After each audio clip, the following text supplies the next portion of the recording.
1 Muharram 1443 Hijriah yang bertema jadikan momentum reformasi diri dan semangat dalam berhijrah.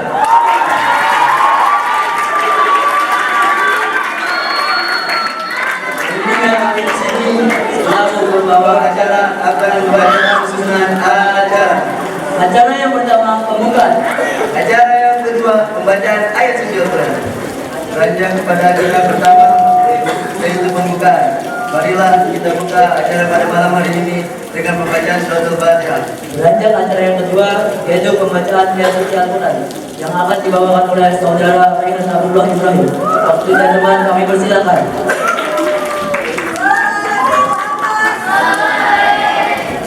Assalamualaikum warahmatullahi wabarakatuh.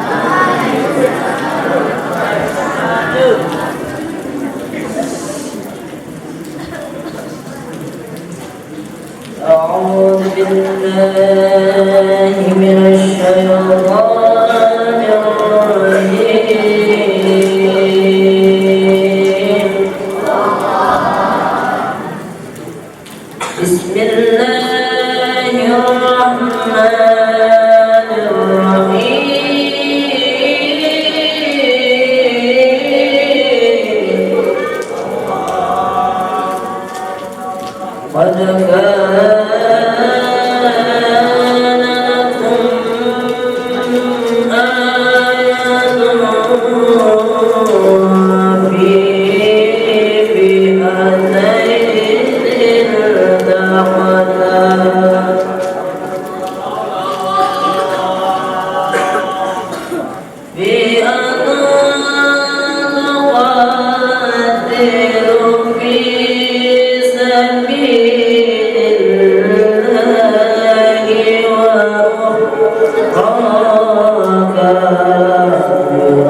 Terima kasih.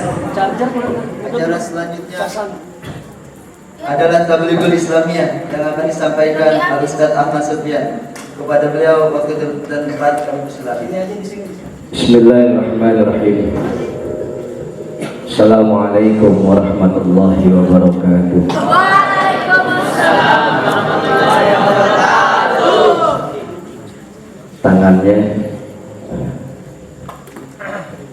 Alhamdulillah. Alhamdulillahi rabbil alamin. Assalatu wassalamu ala asyrafil anbiya'i wal mursalin Sayyidina wa maulana Muhammadin wa ala alihi wa ashabihi ajma'in. Wa qala Allah ta'ala fi kitabihil karim wa huwa asdaqul qailin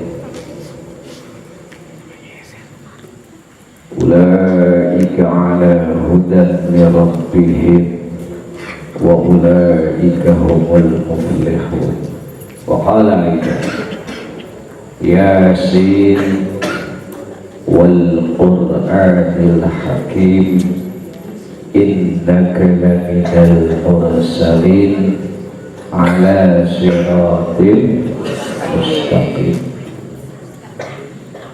Wa qala Nabi sallallahu alaihi wa alihi wasallam, man tashabbaha biqaumin fahuwa minhum. Anak-anakku sekalian, santri putra putri pondok pesantren Miftahul Huda, ini ada kesalahan yang terlanjur berakar. Abah itu tidak ada nama maulananya,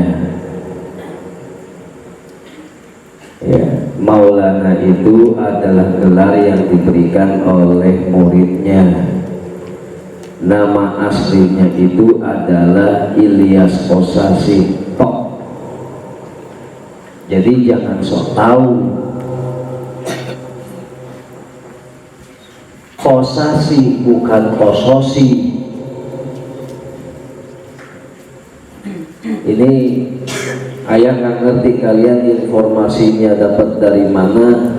Kalau kalian ikut-ikutan berarti kalian ta'lim buta.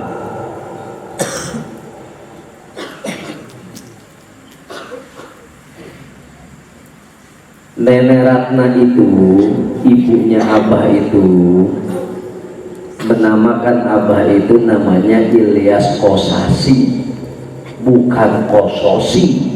Ditambah Maulana. Kalau kalian kirim Fatihah tidak sesuai alamatnya, kira-kira sampai tidak?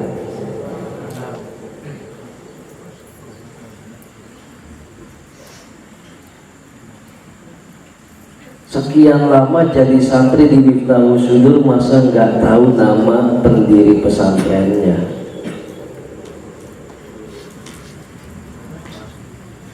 Seperti Pak Kiai Bapak Mualim Haji Kiai Tabroni, salah.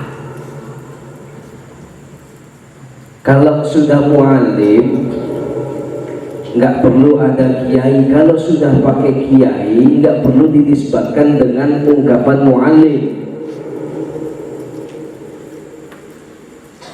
Pak Kiai itu namanya Haji Muhammad Tabroni. Dulu sempat tuh ayah ya bilang Mualim Haji Tabroni. Kalian itu santri-santri itu harus seperti mayat di tangan pemandinya, harus seperti di tangan pemandinya. Makanya kalau apa-apa nanya, jangan sok tahu. Kalau kirim Fatihah ke Abah itu pakai gelarnya, bukan namanya. Yang sampai menurunkan fadilah itu wa usulihim wa furu'ihim wa ahli silsilatihim.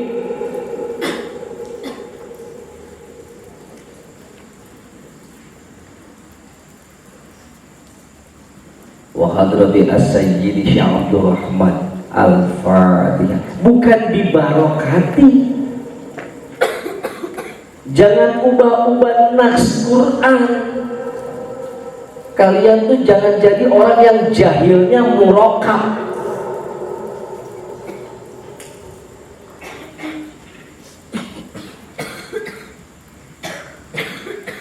Paham?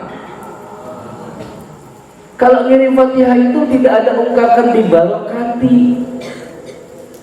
Ungkapannya wahadrati.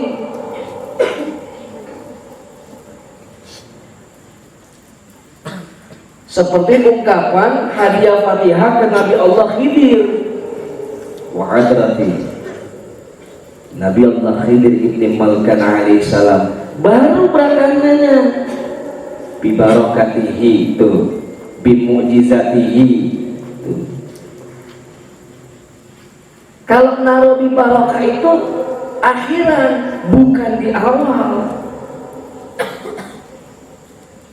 Paham? Kalau nyebut nama abah itu pangarsa Kiai Haji Ilyas Kosasi, bukan Kososi. Ditambah-tambah pakai Maulana, dari mana dasarnya? Enggak, kata orang Zawiyah, tanya itu harus jelas. Kalau kalian ingin mendapatkan sesuatu yang benar, ya, tanya sama ahlinya. Pengang kuping ayam dengannya dari kemarin-kemarin tuh.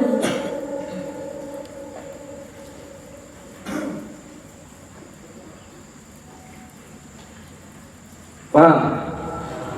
Kalau nggak tahu nanya, jangan taklid buta.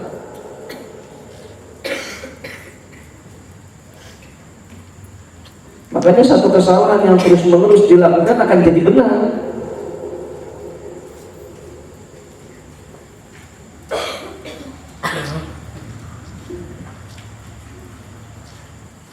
Ayah itu ikut abah dari tahun 94, talqin tahun 94, ikut abah dari mulai bapaknya ayah tahun 70,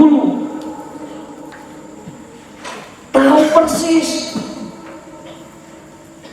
Ayah masih menyaksikan waktu masih ada Nenek Ratna, ibunya apa, banyak ayah cerita, banyak Nenek Ratna cerita. Kososi, dari mana Kososi? Kosasi. Maulana, dari mana gelar Maulana? Itu gelar murid terhadap guru, bukan nama.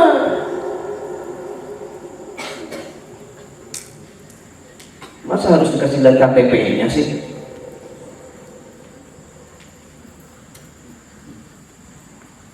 Sok santri singkat bener, guru-guru singkat bener. Ngajarin santri jangan kumaha kalep.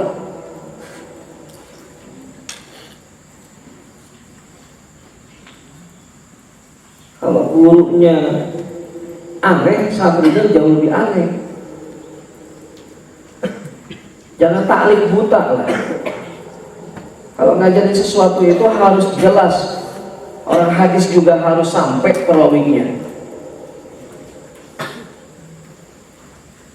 Kalau mau dapat keberkahan itu wa usulihi wa furu'ihi mu ahli silsilati. Nama abah itu dalam silsilah TKN bukan Kiai Haji Ilyas Kosasi.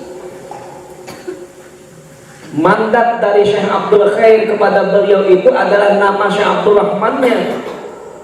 Makanya qat'i kalau ngirim Fatihah dapat keberkahan pakai namanya, pakai gelarnya, kemursidannya. Jadi jelma ulah bodoh-bodoh teringat tuh.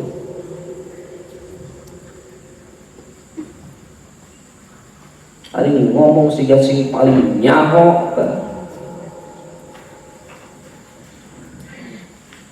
Paham? Harus itu.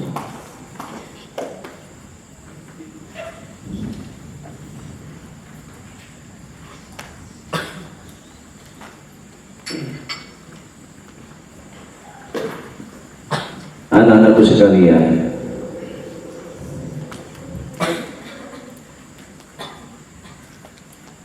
jadikan Muharram itu bukan hanya sekedar acara seremoni pesantren yang diadakan setahun sekali. Jangan. Kalau kalian bikin tema begini, implementasikan. Ada dua nih. Pertama harus muhasabah, evaluasi diri. Yang kedua semangat dalam berhijrah. Semangat dalam berhijrah dalam arti kata yang meluas. Dari gak tahu menjadi tahu, dari gak paham menjadi paham, dari malas menjadi giat, dari gak taat menjadi taat, dari banyak pelanggaran jadi gak ngelanggar.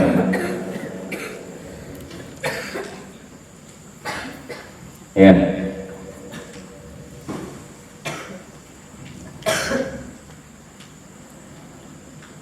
Kapan sih Muharram itu dijadikan kalender Islam? Ada yang tahu? Kapan?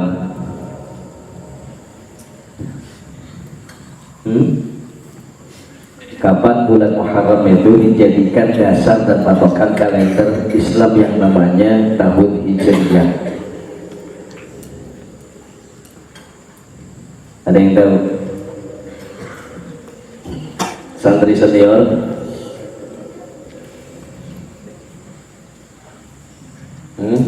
Guru-gurunya? Ada yang tahu?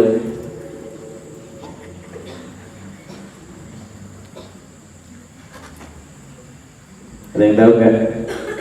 Ada yang tahu? Ada yang tahu? Lihat tahu? Nisa tahu?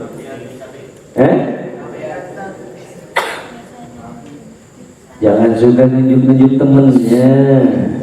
Ya, Rafia. Nah, diri. Nah, kan datangnya kelihatan kan? Iya. Kapan?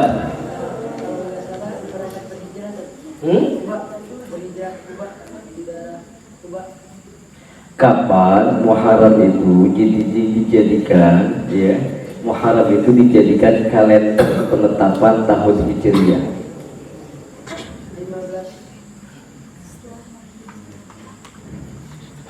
Jawaban Rafian tadi ketika hijrah ke Kuba. Kemana?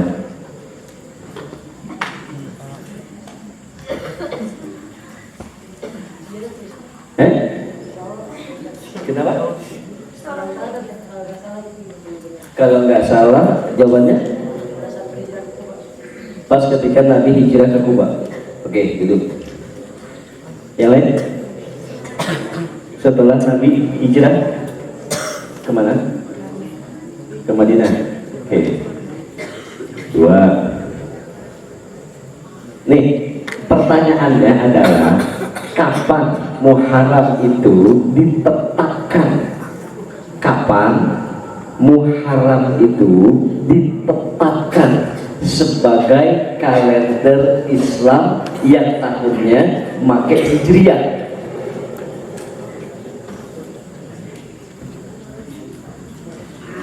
Kapan?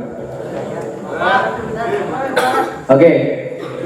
16 Juli 622 Masehi. 16 Juli 622 Masehi. 622 Masehi. Yakin? Yakin. Siapa yang memutuskan itu? Sayyidina Umar bin Khattab. Sayyidina? Coba diri yang minta dijawab. Ini jawaban yang tepat. Pada tanggal 16 Juli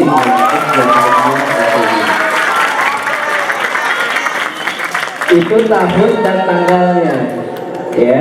Lalu siapa yang menetapkan khalifah kedua dari Amirul Mukminin, yaitu Sayyidina Umar ibn Khattab, ketika beliau 3 tahun menjabat sebagai Amirul Mukminin, ketika terjadi kekisruhan untuk membuat satu surat, ya, ke Habsyi, ya, atas dasar gubernur Mesir pada saat itu adalah Abu Musa al-Ash'ari.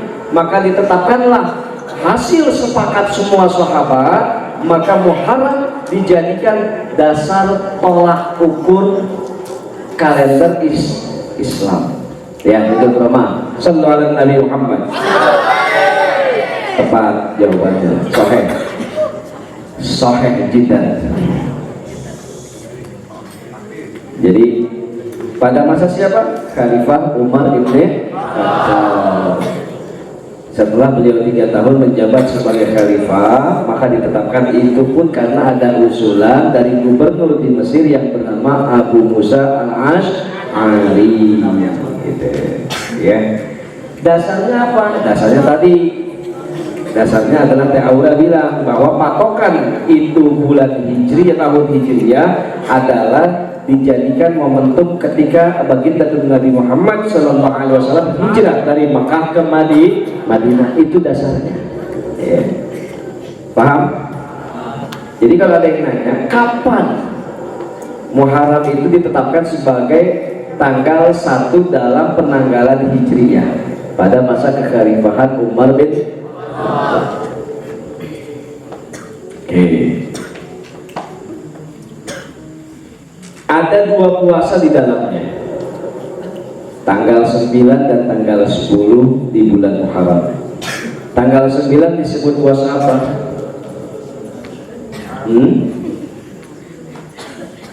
Tanggal 9 disebut puasa sunnah apa? Tasu'ah. Tanggal 10-nya puasa Asyura. Adakah hadisnya? Ada hadis riwayat Muslim. Ya. Puasa paling utama adalah Ramadan. Yang kedua adalah tanggal 10 di bulan Muharram yang disebut puasa hari Asyura. Keutamanya apa? Orang yang puasa di hari Asyura itu meskipun 1 hari, maka Allah akan menghapus 1 tahun dosanya yang lalu. Kalau Wisnu banyak dosanya gitu ya, suka ngelawan dan lain sebagainya. Kalau puasa itu nanti diampuni Wisnu. Kecuali kalau suka makan telur lebih dari 1 tidak perlu dimaafin sama Hendrik ini.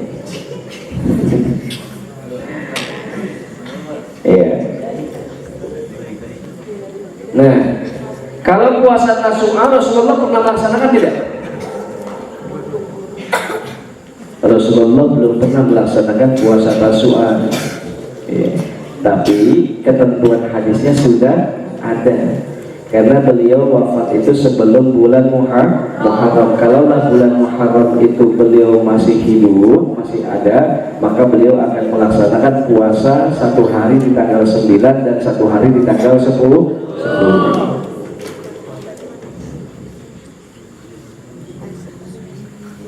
Banyak peristiwa,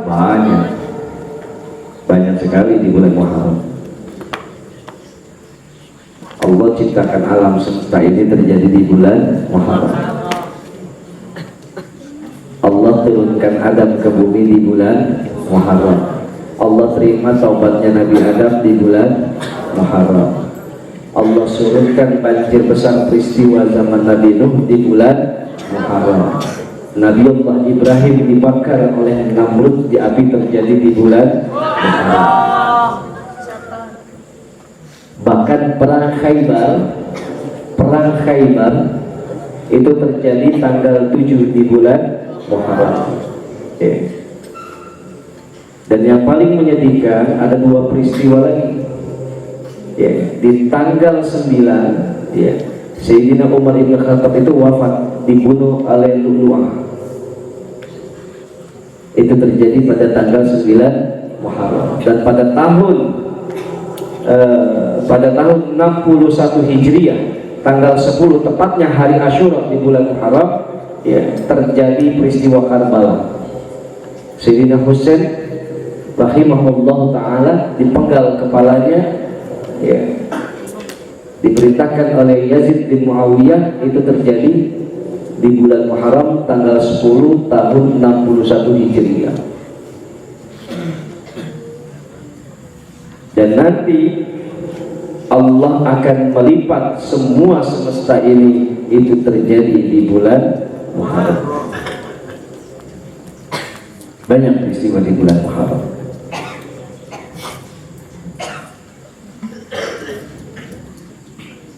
Makanya disebut Muharram itu adalah bulannya Allah. Muharram itu adalah bulannya Allah. Asal katanya haramah, suci. Bahkan sebelum nubuwah Rasulullah bawa risalah, bulan Muharram itu oleh orang-orang jahiliyah itu memang dipakai, di mana tidak boleh terjadi perang, di mana tidak boleh membunuh. Sangat dimuliakan sekali memang bulan Muharram ini.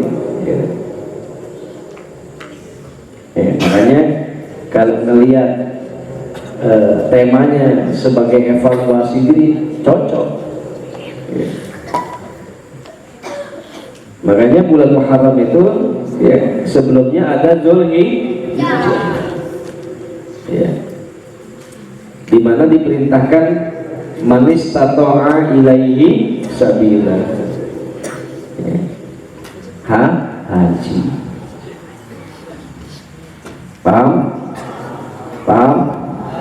Paham? Ngerti? Ngerti?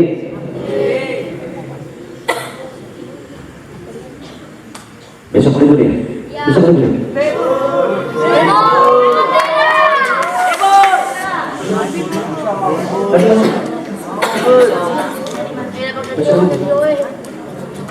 Rabu masuk. Rabu masuk. Jadi libur besok aja. Oh. Mestinya kalau momen libur gini tadarus sampai subuh. Tadarus. Ya.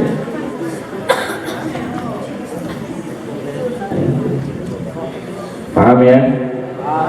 Paham ya? Acara yang selanjutnya yaitu sambutan yang akan dibawakan oleh ketua acara. Kepadanya waktu dan tempat kami persilahkan. Bismillahirrahmanirrahim. Assalamualaikum warahmatullahi wabarakatuh.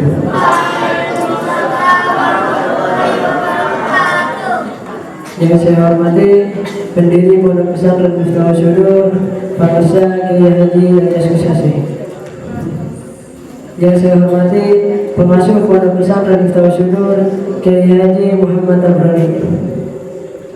Yang saya hormati penjamin mutu Pondok Pesantren Miftahul Syudur, Kiai Ustadz Ahmad Sofyan. Yang saya hormati pula asatid wal asatidah, mudabir wal mudabirah, dan santriawan dan santriawati yang tidak bisa saya sebutkan namanya satu persatu, namun tidak mengurangi rasa hormat saya kepadanya. Pertama-tama, marilah kita sama-sama panjatkan puji serta syukur kita kehadirat Allah Subhanahu wa Ta'ala yang mana telah memberikan beribu-ribu nikmat kepada kita semua ini hingga kita bisa berdiri di tempat yang insya Allah dimulai oleh Allah Subhanahu wa Ta'ala. Yang kedua, puji serta syukur kita tidak lupa kita curah limpahkan kepada junjungan Nabi besar kita yang agung, Sayyidina wa Nabiyina wa Maulana Muhammad, yang mana telah memberikan kita dari zaman jahiliyah hingga zaman Islamiyah ini, dari zaman gelap gulita hingga zaman terang benderang ini.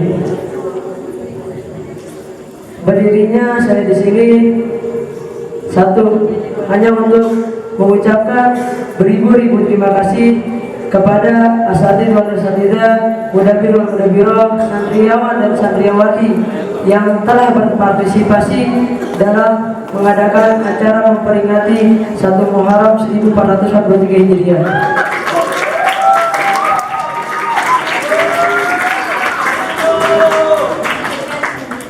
Sedikit dari saya menjelaskan perihal tentang Muharram 1443 Hijriah. Kapan sih awalnya tahun Hijriah itu dimulai? Tahun Hijriah dimulai itu pada saat Nabi Muhammad berhijrah ke kota Yatsrib, tapi bersinggah dahulu ke kota yang disebut kota Kuba. Di Kuba, Nabi Muhammad berdiam diri selama 4 hari sampai mendirikan suatu masjid yang bernama Masjid Kuba yang didirikan atas dasar takwa. Pada saat itu bertepatan pada tanggal 29 September 622 Masehi. Maka dari itu 1 Hijriah dimulai pada saat Nabi Muhammad hijrah dari kota Mekah menuju kota Yatsrib, tapi bersinggah dulu di kota Kuba pada tanggal 29 September 622 Hijriah. Sedikit dari saya mengenai Muharram, yang motonya itu jadikan momentum ini sebagai evaluasi diri dan semangat dalam berhijrah.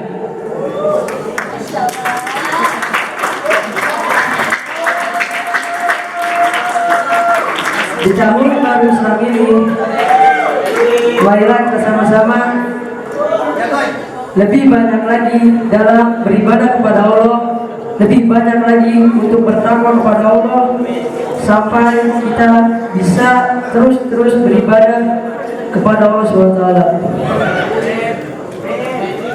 Mungkin itu saja dari saya. Yang paling terpenting, saya mengucapkan beribu-ribu terima kasih kepada asatidzah, mudabiroh dan satriawan dan satriwati atas partisipasinya dalam mengadakan acara malam ini. Mungkin kurang lebihnya mohon maaf. Assalamualaikum warahmatullahi wabarakatuh. Lanjut acara selanjutnya pembacaan maulid yang akan dibawakan oleh tim madrasah.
Penampilan yang pertama akan dibawakan oleh kelas 4 SMK.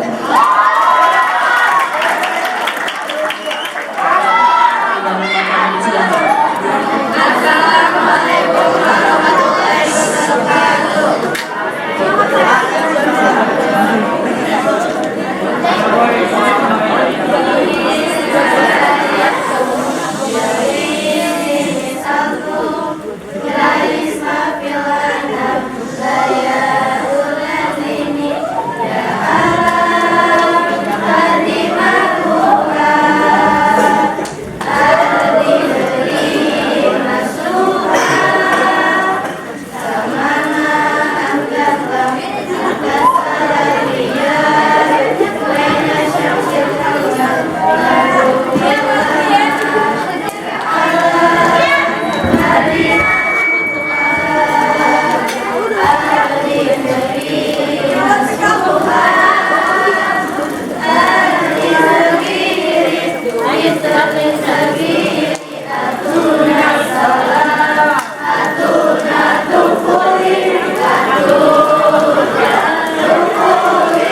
Muslim.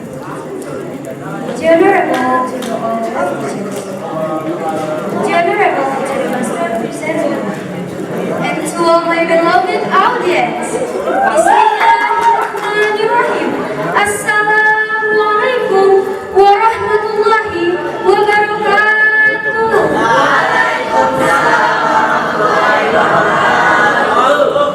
In the name of Allah, the most gracious and the most merciful, who praise is to Allah, the King of the King, the Lord of the world, the leader of the leader, the master of everything. To him only we worship, and to him only we ask for help. Secondly, seven pray, just we give to the noble character Muhammad, who has taken us from the darkness and gives light to us. Third, I say thank you for the master of ceremony. Then I'm standing here now in front of you all. I want to speak one under the title, Looking for Signs. We must know that looking for signs is the whole Muslim's obligation. It is called by our Prophet Muhammad in his hadith, Talabul ilmi faridatun ala kulli muslimin wal muslimin. The acquisition of a knowledge is a duty incumbent on every Muslim, male and female. Why our Prophet Muhammad SAW obligate us to looking for signs? Anybody know? Because with signs, we can conquer the characters in this world, like mountain, sky, moon, sun, the animal, and the planets. With science, we can be the leader of all the characters in this world. We can be the best because of our science. If we don't have, we'll be like the other characters. So, we will be worse than the characters, as like I said above. That looking for science is very important in this time. Because with science, we will get fortunate in the world or in the end. Therefore, who wants to get fortunate in this world, they must have signs of world. So, that who want to get fortunate in hereafter, they must have signs of religion and do it in their life every day. Like by our Prophet Muhammad said, Man arada dunya fa'alayhi bil'ilmi, wa man arada al-akhirata fa'alayhi bil'ilmi, wa man arada huma fa'alayhi bil'ilmi. Whoever wants the world, he should have knowledge. Whoever wants hereafter, he should have knowledge. And those who wants both hereafter and the world, he should have knowledge. From his speech of our Prophet Muhammad SAW, we can conclude that how the important and science by life of man. Because with science, Allah wants to respect them. Allah said in Holy Quran, in Mujadalah verses 11, يرفع الله الذين آمنوا منكم والذين أوتوا علما درجات. Allah will exalt those who believe among you and those who have knowledge to high rank. Because the knowledge to distinguish and man and man. Because therefore, the knowledge is very important to our life. Allah says in Holy Quran that the first verses was downloaded is verses of Allah and beginning with equal word to be read. This is to indicate that reading is a good method to get science. Without reading, man difficult to get knowledge. We can imagine, suppose if we have knowledge, we'll be the same as the characters, if we're worse than ever. Look at the crazy man. He is worse than animals, isn't he? Kind of less than the limit of the The Holy Prophet said, "Utlubul ilma minal mahdi ilal lahdi." Seek knowledge from the cradle until the grave. Utlubul ilma walau bisin. Seek knowledge although in China. Islam ordains a life education. As long as we are still alive, we still have obligation looking for knowledge. Okay, everyone, maybe just this for me. I'm sorry for my mistake. And thank you for your attention. And finally, I say, Wassalamualaikum warahmatullahi wabarakatuh.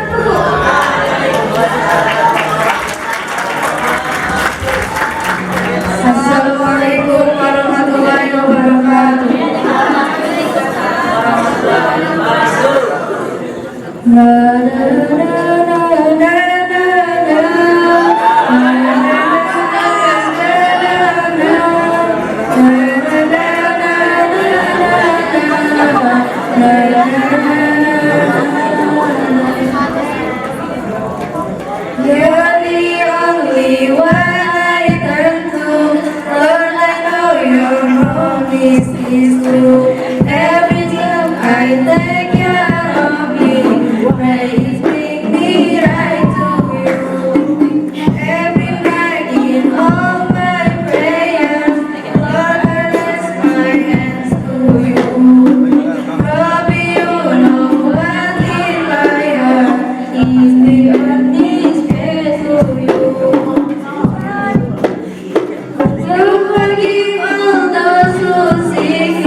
Maybe this is for us. Wassalamualaikum warahmatullahi wabarakatuh.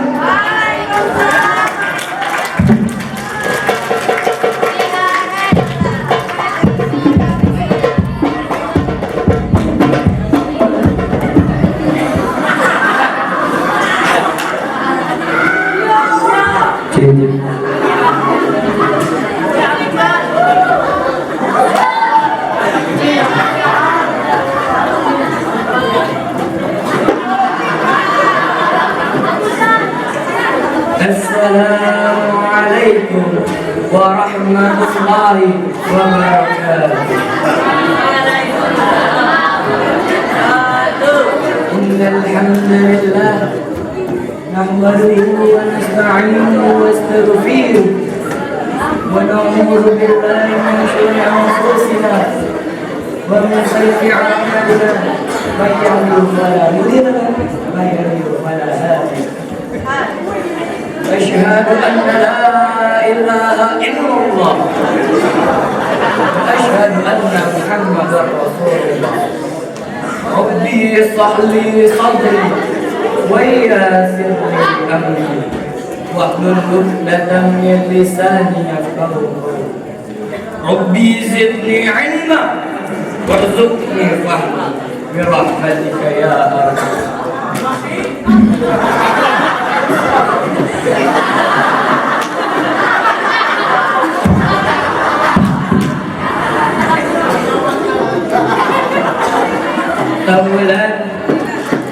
أولا هيا بنا نشكر الله عز وجل الذي قد أعطانا نعمة كثيرة وكبيرة حتى نستطيع في هذا المكان المبارك. آمين آمين. ثانيا صل ونسلم على حبيبنا وشفيعنا وقرة أعيننا سيدنا ومولانا محمد.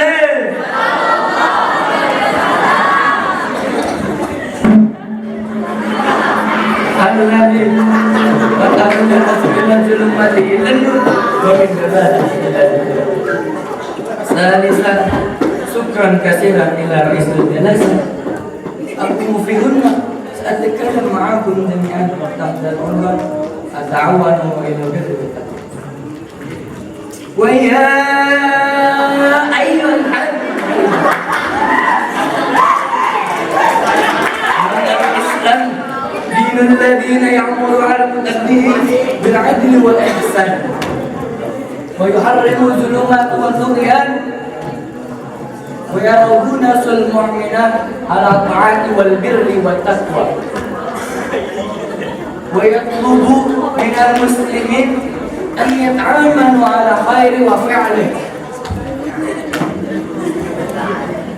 وعلى الطاعة والأمر بها. يقول الله تعالى قال الله تعالى في الكتاب الكريم ونعوذ بالله من الشيطان الرجيم. بسم الله الرحمن الرحيم. وتعاونوا على البر والتقوى ولا تعاونوا على الإثم والعدوان متى يسلم الله. هذه الآية أشير به النبي أن الله يأمر على عباده بالمسلمين على فعل الخير وهو بر ويطلبنا الله وهو التقوى وينهاهم عن الجسور على الباطل وهو وتعاون على آثام ومحارم ثم مع منع عن الإثم أيها الإخوان وكما قال جابر في كتابه بسم الله الرحمن الرحيم إن الإثم يتقون قوم بإذنكم وأما معنى عدوان ومجرد ما هدى الله في دينكم ومجرد ما فرض الله عليكم في أنفسهم وفي غيركم ثم قال رسول الله صلى الله عليه وسلم عن أبي عبد الرحمن زيد بن خالد الجنيدي رضي الله عنه قال النبي صلى الله عليه وسلم